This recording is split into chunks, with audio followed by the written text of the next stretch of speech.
vamos para o nosso intervalo de confiança e predição, né? Então, tem uma diferença entre os intervalos de confiança e predição.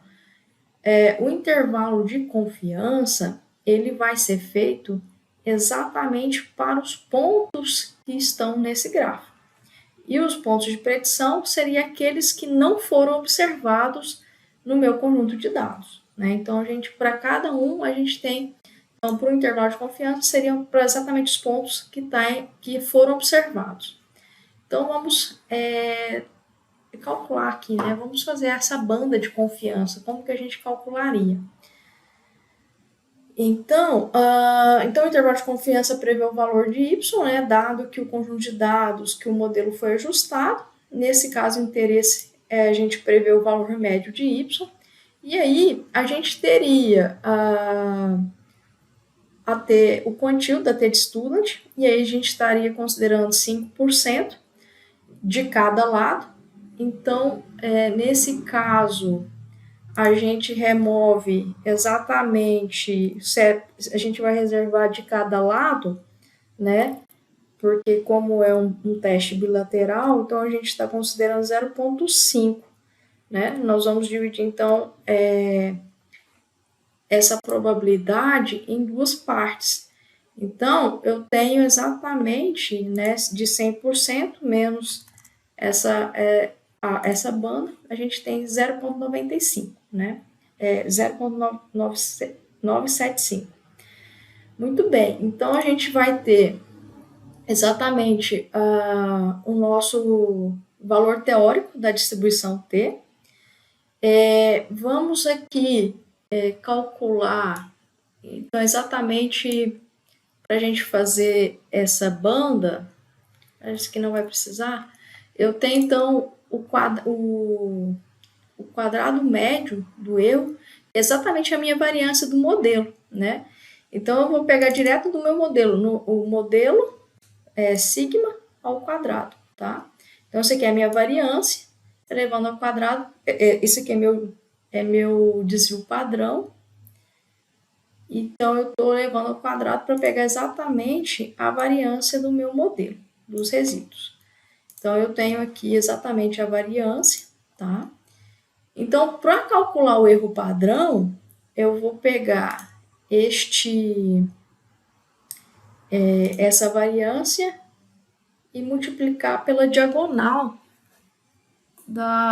dessa matriz, né, para pegar as bandas, que é x vezes o inverso da matriz x transposta x, que a gente já calculou lá em cima, né, e vezes a transposta de x, né? A gente já tinha feito isso no primeiro vídeo, né? Como que a gente tinha chegado nessas matrizes. Então, estou usando elas aqui para a gente ter o erro padrão. E aí, eu já tenho o gráfico e vou inserir exatamente o modelo. A B-line é para colocar exatamente a linha, a reta, né? O modelo que está passando, ajustando aqui nesses pontos. Vamos ver se ela vai cair bem ali dentro, né? Então, a gente tem aqui a linha, né, a B-line, e agora a gente vai adicionar as bandas. Então, o que que eu tenho? Eu tenho o valor teórico vezes o erro padrão, né? Então, vou estar inserindo, a gente pode até colocar uma corzinha aqui, ó, vamos colocar, vou trazer para cá, o LTY significa o formato da linha, né? Então, eu estou colocando pontilhada e vou colocar uma cor aqui, tá? Vou colocar, por exemplo, vermelho, tá? Red. Então, a primeira banda na parte de baixo e a banda superior. Então, a gente fez a banda inferior e agora a gente vai fazer a banda superior do intervalo de confiança. Então, fazendo a parte agora superior do intervalo de confiança, então nós temos aí o intervalo de confiança para o nosso modelo de regressão. Tem uma opção dentro do ggplot, da livraria do ggplot, que ela já pega direto também o nosso modelo e já plota de forma esfumaçada, né, os intervalos, então ele já faz direto. Então tem essa opção aqui, tá? Para você trazer um intervalo de confiança. Uma outra situação é a gente não precisar calcular as matrizes, né, como a gente fez aqui, usando essas matrizes, já pegar direto o cálculo feito no R, tá? Então, como que a gente faz isso? O predict é uma função básica do R e ele faz a previsão de qualquer modelo, né, inclusive de redes neurais, outros modelos que a gente mais sofisticado que a gente colocar. Então, basta colocar o objeto onde a gente declarou o modelo e ele faz os ajustes, né? Aqui, especificamente, então, ele traz aqui, né? Vamos fazer o pred, né? Vamos dar uma olhada aqui, ó, names, pred. Vamos ver o que ele traz. Então, ele traz o ajustado, o erro padrão ajustado, os graus de liberdade e a escala residual. Uma outra opção seria já mais direto, né, dentro do modelo linear Models, é o Predict LM. Ele traz tanto, você declara o modelo, o conjunto de dados, né, se você quer ou não que saia o erro padrão ajustado, e aí você tem duas opções, né, então, ó, tá vendo que aqui a gente tem o args, a gente vai ver exatamente os argumentos dessa função. Então, uma função era o predict, né, que saía exatamente todas essas para qualquer modelo. E aqui a gente tem uma função chamada pred-lm que a gente vai estar usando, do linear models. E aí ela é mais direta, né, exatamente para o modelo linear, no caso da regressão simples.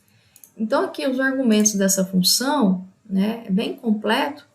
E aí você, por exemplo, você tem como trazer o intervalo de confiança e o intervalo de predição diretamente.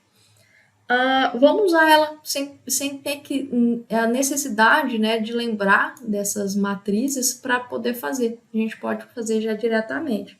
E aí o bom é que a gente pode fazer tanto o intervalo de predição quanto o intervalo de confiança.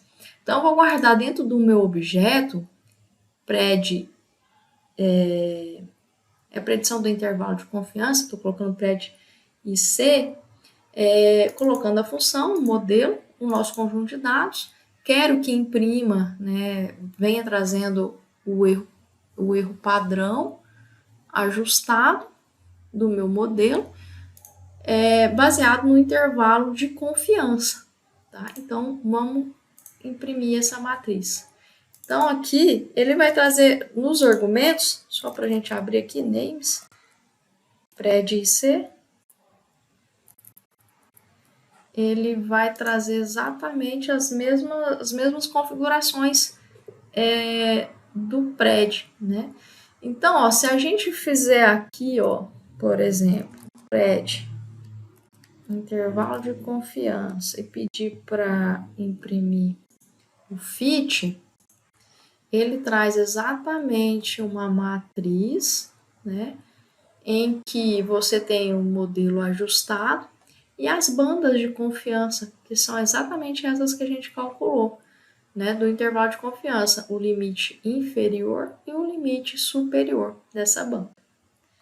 Né? No entanto, a gente pode usar já graficamente exatamente essa matriz para estar fazendo essas bandas e o ajustado. A segunda opção seria, ao invés de considerar o intervalo de confiança, considerar o intervalo de predição. E aí, no intervalo, né, a gente troca o argumento com predição, prediction, né? Então, nós temos aqui, ó, vamos rodar, estou guardando dentro de um objeto chamado pred, intervalo de predição, né? IP, então pred IP. Então, vamos abrir ele aqui só para a gente ver Então, ele costuma ser um pouco mais aberto, né? Os intervalos de predição, eles são um pouco mais abertos em relação ao intervalo de confiança.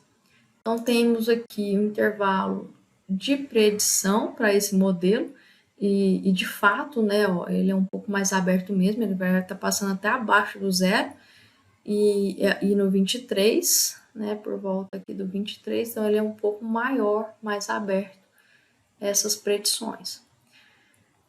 Vamos plotar para a gente ver, então, na sequência, né, tanto o intervalo de confiança e o de predição dentro do gráfico que a gente estava fazendo anteriormente, né? Então, ó, trazendo aqui novamente os nossos pontos, né? A distância e o preço.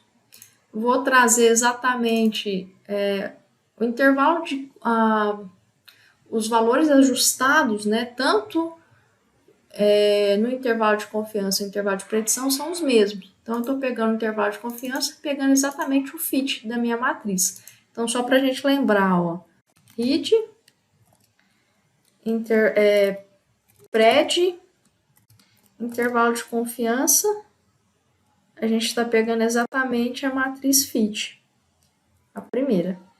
Então, só abrindo a cabeça dela aqui no início, a gente está pegando exatamente essa matriz, essa primeira matriz aqui, essa primeira coluna, né? Então, a gente está aqui, ó, imprimindo essa primeira coluna, ou seja, eu quero a distância versus o meu conjunto ajustado, né? O meu fit. E aí eu tô colocando em parênteses porque eu quero que peguei essa matriz, né? Eu tô pegando exatamente essa matriz. Ela tem vários objetos. O pred IC tem vários objetos dentro. E a gente está pegando exatamente a matriz fit. E dentro da matriz fit, a gente está pegando exatamente o ajustado. Então, estamos coloquei numa grossura. Pode alterar aqui, né? Se quiser um pouquinho mais grosso. Engrossei um pouquinho mais a linha. E aí, na segunda linha, eu estou pegando exatamente a distância e o intervalo de confiança fit lower. Então, voltando lá na nossa matriz, a gente está pegando a banda inferior do meu intervalo de confiança. Estou colocando aqui a grossura da linha 2, o formato dela, que é pontilhado, e colocando a cor azul, né? Então, ela vai fazer aqui a minha banda de confiança, né? A parte de baixo. Da mesma forma, eu estou fazendo agora para pegar a parte de cima, pegando o upper, né? Então, a banda de confiança superior. Então, fazendo o mesmo procedimento, só trocando o lower pelo upper. Então, ele veio aqui e plotou, né, de forma pontilhada, a minha banda superior do meu intervalo de confiança. Agora, vamos para o intervalo de predição. Eles são mais largos, como eu tinha comentado. E eles servem para a gente estar fazendo, né, o intervalo de previsão de pontos que não foram observados no meu conjunto de dados, né? Então, por exemplo, a opção, né, 3,5 quilômetros, ela não foi observada, né? Vamos lá no nosso banco de dados, que está em ordem crescente. Dados MG. Vamos observar aqui. Então, a única coisa que eu estou trocando é o intervalo de confiança pelo intervalo de predição, tá? Que a gente calculou e guardou no nosso objeto. Então, eu vou estar juntando, né, somando essas linhas no meu gráfico. Então, a banda inferior e a banda superior do meu intervalo de predição.